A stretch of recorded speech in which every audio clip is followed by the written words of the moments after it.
On va continuer dans les bases. Donc, on va voir une passe. C'est une passe complète, mais ça fait partie des bases aussi. Ça s'appelle horloge ou bien évidemment tic-tac. Okay? Donc, si vous entendez dans certains cours horloge, c'est exactement pareil. Si vous entendez tic-tac, c'est la même chose. Okay? Ne vous posez pas des questions.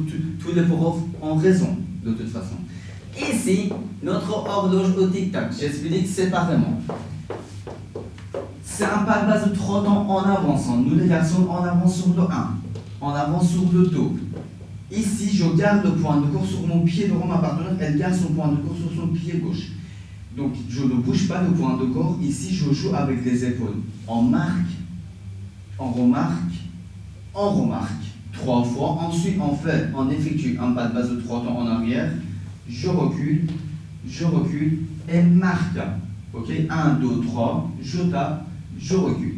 En ralenti, donc ça donne 1, 2, je tape, 3, je tape, 4, je tape, 5, 6, 7, je pointe 8e temps. Plusieurs fois, 7 et 8, tic-tac, 1 et 2, 3, 4, 5, 6, même chose encore, et 1, 2, 3, 4, 5, 6, 7, 8. Comme j'ai bien expliqué sur les pas de base, donc n'hésitez pas d'aller voir les pas de base, utilisez les épaules, très important.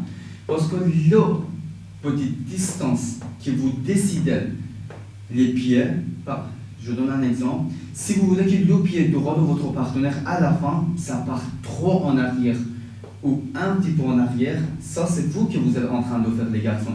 Ça c'est avec les épaules. Donc si vous faites un épaule, le mouvement plus grand, le pied droit de votre partenaire, ça va beaucoup plus loin. Si vous faites épaule petit, votre partenaire, elle fait les pieds très petits aussi. C'est vous que vous êtes en train de guider, donc utilisez tout le temps les épaules. Je garde ma partenaire en position fermée. Je fais exactement la même chose. Donc, ça donne 1, 2. Je garde le point de course de ma partenaire sur son pied qu'elle vient de poser. Je garde mon point de course sur mon pied droit. Ici, on tape 3, je reviens 4, je tape 5, 6, 7 et 8e temps. On utilise les épaules, n'oubliez pas. Ici, ça donne 1, 2, 3, 4, 5, 6, 7, 8 et 1, et 2, et 3, 4, et 5, 6, 7, 8. Si vous voulez pour déhancher votre partenaire, utilisez légèrement votre pied droit quand vous tapez et tape. Et tape. Vous voyez? Et tape. Ça suffit.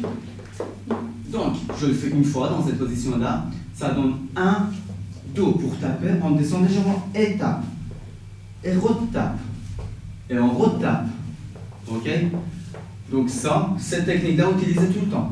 Ça joue un petit peu plus sur le côté sensuel de Kizomba. Parce que si on danse comme ça, 1, 2, 3, 4, 5, 6, 7 et 8. Au début, c'est normal, ça ressemble à ça. Ne vous inquiétez pas, j'ai commencé comme ça aussi. Mais au bout d'un moment, on se relâche, on joue un petit peu avec tous les mouvements.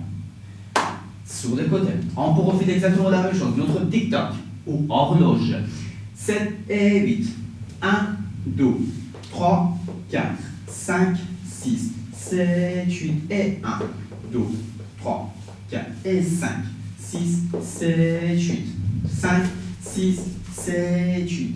1, 2, 3, 4, 5, 6, 7, 8 et 1, 2, 3, 4 et 5, 6, 7 et 8.